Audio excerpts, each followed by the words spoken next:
Today, the 6th December, marks 32 years since the Hindutva fanatic ideological parties, backed by the state apparatus, reduced to rubble the historic Babri Masjid in Ayodhya, Uttar Pradesh, state of India. According to a report released by the research section of Kashmir Media Service, the painful scenes of the Babri Masjid demolition by the Hindutva, BJP, RSS, VHP, Shiv Sena, Bajrang Dal fanatic Hindu mob on this day in 1992 are still fresh in the minds of the Muslims across the India and in the world.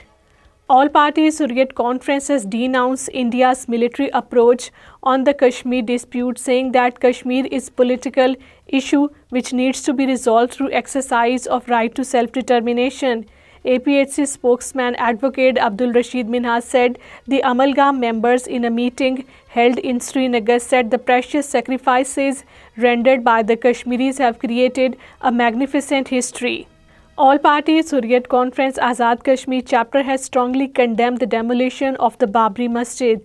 APHC AJK chapter convener Ghulam Muhammad Safi and other leaders in the statements issued in Islamabad said the demolition of the Babri Masjid and the construction of a Hindu temple in its place have hurt the sentiments of the millions of the Muslims around the world. National Conference senior leader and MLA Hasnain Masoodi has urged the Indian government to respect the public mandate in occupied Kashmir and uphold democratic values. Masoodi, talking to reporters in Srinagar, called for the need of the Indian government to recognize the aspirations of the people of the occupied Kashmir.